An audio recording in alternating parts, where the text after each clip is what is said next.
When I was 12 years old, I ran a mouse empire in my parents' basement. It all started with a drive to PJ's Pet Center in the family station wagon. We all piled in, drove out to the pet store. I got to pick out a mouse, found a nice orange one, brought it home, set up the cage, put shavings in, food, water. As a 12-year-old, this was one of the most exciting moments of my life. And over the next couple of weeks, I fed this mouse, and I watched it get rounder and rounder and rounder. And one morning, I woke up, and there wasn't one mouse anymore. There were 8. And I ran downstairs all excited, told my parents, I have 8 pet mice. This is the greatest thing ever. But they weren't so excited about this. They had agreed to have 1 pet mouse in the house, but weren't so happy about 8. But we agreed that we should let these mice grow up a little bit, but we were going to take them back to PJ's Pet Center. So after a few weeks, these mice had grown to a certain size. We pile back in the family station wagon, and we drive out to PJ's Pet Center. And we go in, and we say, here, we have these extra mice, and they say, thank you very much. We're going to give you 50 cents for every white mouse, and we'll give you $1 for all the brown mice. So I'm 12 years old, and I'm thinking, this is unbelievable. I just made $5. So I go home, and immediately I start working on my first business plan. And a couple days later, I come down to the kitchen table, say, Mom, Dad, I have this business plan. Instead of making $5 once, I'm going to make literally dozens of dollars a month. So to this day, I'm not sure why they agreed, but they let me go get another mouse, a male mouse. And we went from having 2 mice in the house to 5 to 10. And ultimately, I was producing 40 mice a month and selling them to PJ's Pet Center. At this point, my landlords, aka my parents, said, 40 mice is a little bit stinky. It's really awkward when our friends come over. So how about this? We'll give you an allowance, but you got to go and get rid of all these mice. And so ended my first business with my first successful exit. Fast forward now, I graduate from university, decide, having gone through co-op, decide I don't want to go and work for someone else. I'm going to start my own business. Go out and buy a book like Good to Great, which talks about how you build a really strong nucleus for your company by bringing the right people in. We grow the company a little bit. We start to have to figure out products. We buy books like Crossing the Chasm or The Lean Startup that help you find product market fit and get your first customers. And that allows us to continue to grow the business. We're now approaching 70 people, and something starts to happen. This teamwork, this engagement level, this culture we had starts to waffle. So we do what we've always done. We go to Chapters and we buy a book, this time on hierarchy, and talks about the CEO needs to hire VPs, who need to hire directors, who hire managers, and this will fix your problem. So we set about and we implement this structure. And we nearly destroyed the company. And having gone through this, we sort of realized hierarchy is not for us. This was not, for us at least, was not the solution. And we started having a conversation internally about what made us so unique and so effective when we were smaller. And we come to this conclusion that it's this idea that individual engagement is what drives businesses forward. So today I'm going to talk to you guys about an alternative way to think about organizational structure. We believe that if you focus organizational structure on the individual experience as opposed to hierarchy and the rigid structure that comes with it, you'll get higher engagement from individuals and ultimately higher engagement from your company. I'm going to talk today about where did hierarchy come from? How did we find ourselves in the situation where that book was even on the shelf in the first place?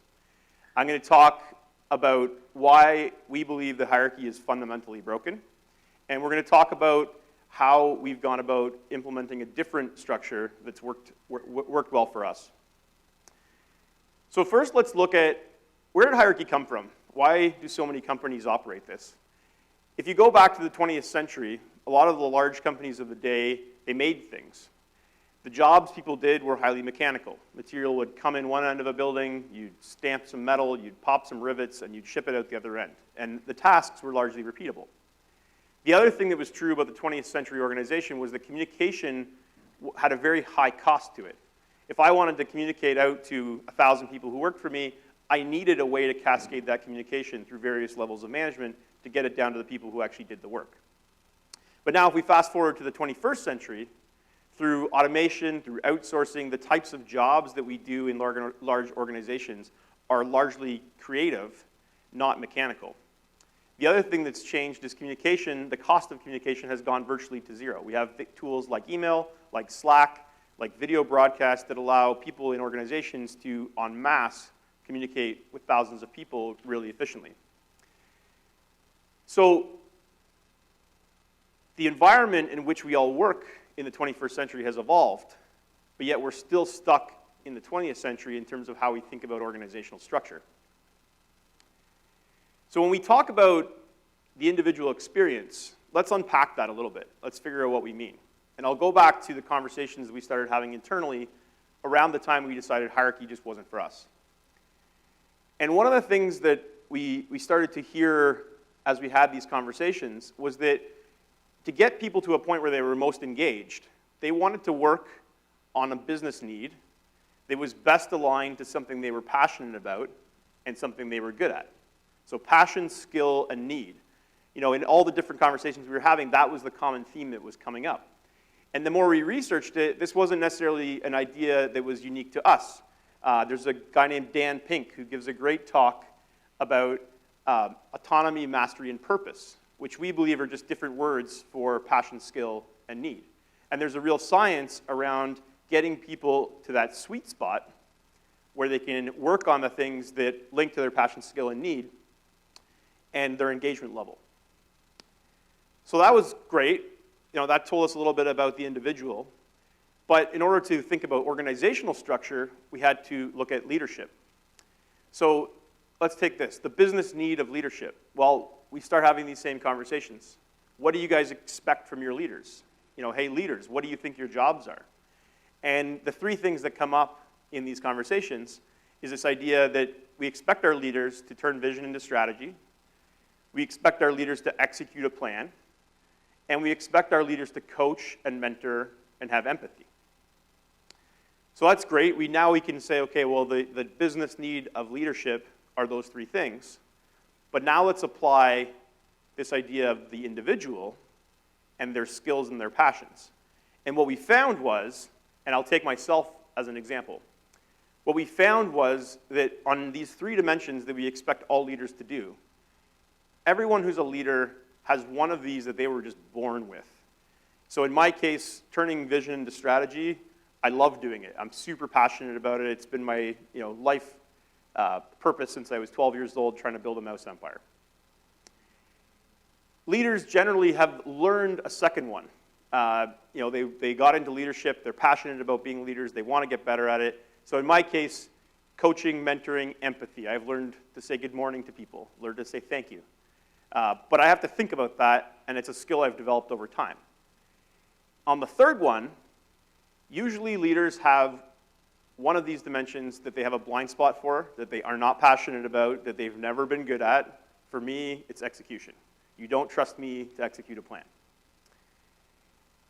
So I want to just kind of stop and really drive this point home, because these two concepts drive the rest of my talk, right? So we have this individual model, passion, skill, need. That's what drives people to be the most engaged and the most productive. Then we have this leader model, where we expect leaders to drive strategy, execute plans, and have empathy for the people that they work with. So let's watch what happens when we put these two concepts into a hierarchy. So there's me, driving vision, saying thank you, being horrible at execution. So what do? Well, I do something logical. I hire people around me who are good at execution. But the problem is, by the very nature of this model, they're good at execution, but they're not good at something else. Maybe they're not good at saying thank you. Maybe they're not good at communicating strategy. And as you build out this hierarchy, what happens is this dilution of those three things. By the time you get to the bottom of the pyramid, No one knows what the strategy is. There's execution going in all different directions, and no one feels valued. And these are the leaders of the organization. So now the people that work for those leaders are confused, they don't feel valued, and they ultimately are disengaged, they don't want to work there. And this was what we had experienced. So we went through this exercise, we sort of unpacked, being engineers, we did our root cause analysis, and we figured out that this was what was going on in an organization. So the insight that we took away from this was this idea of functionalizing a leader. So we don't have managers anymore. We have 3 functions that do the things that a manager used to be responsible for doing. We still have this individual, but now each individual has these 3 functions of leadership that they interact with that's supposed to push and pull and help them get to that sweet spot where they can be most engaged and most productive. So let's look at what that does to the hierarchy. So these are now individuals, right? We said before we're going to focus on the individual experience as opposed to the tyranny of structure. So these are the individuals. We invert the pyramid. So now we have these leaders, and their job is to support the individual, not to be their boss. Each of the individuals in a team has a relationship with each of those 3 types of leaders that give them each of the 3 things. And those leaders go and work on the type of leadership that they want to work on based on their passions and their skills. You get a way more engaged leadership sphere, and as a result, you get a way more engaged individual and team. Now, one of the problems with this model is it looks a bit chaotic. There's lines going everywhere. How does an individual actually experience this in their average day? One of the things that we've done is we've organized people. We kind of stole a page from Agile. We organized people around business need as opposed to function. So instead of having a marketing team and a sales team, we have a sales team, or a territory team focused on all of the things that you need to do inside a territory: customer support, sales, marketing, and that's what we interface with the leaders. The other critique of this model is that what happens if there's a tie? What happens if someone's career path and the strategy are in conflict? Or what happens if someone's strategy and the need to execute in the short term are in conflict? So what we've done is at any given time, one of those 3 functions of leadership is in charge, and they can break the tie. But it's not always the same group. If we're trying to make culture better one year, we might make it the coaching and empathy side of the leadership team. If we're trying to drive strategy forward, we might make the strategy team in charge. And we found that this allows us to move quickly, not get stuck in little quagmires, while still maintaining this idea that leaders can support individuals using what they're good at and what they're passionate about.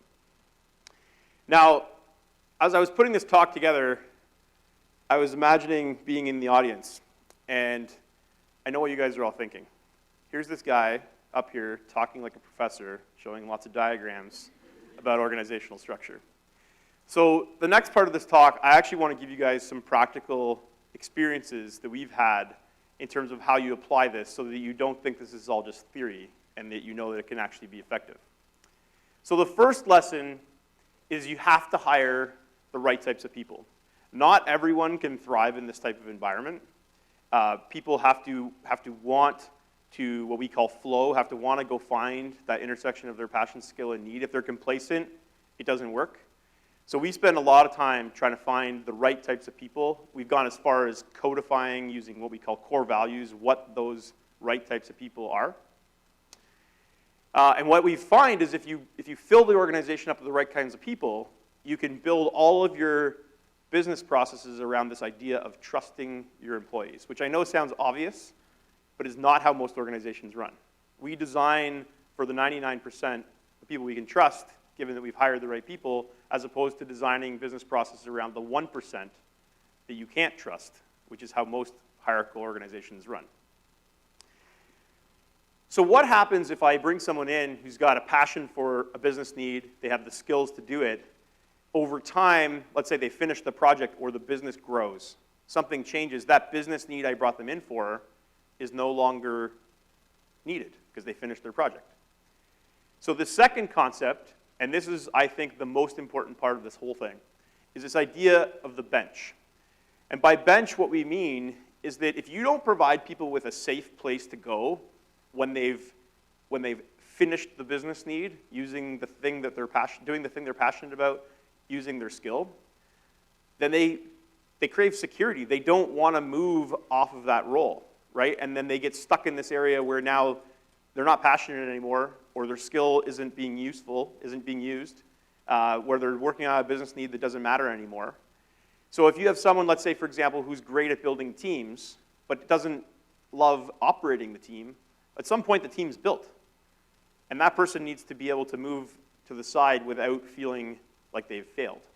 So for us, the bench is something we actually celebrate. If someone finishes executing on a business need and they move to the bench, that's awesome. Because now they can go and they can take some time and they can find the next thing where they can find that intersection of their passion, skill, need. One of the types of transitions that we see people make is they go from being contributors to being leaders. And that brings me to our third lesson.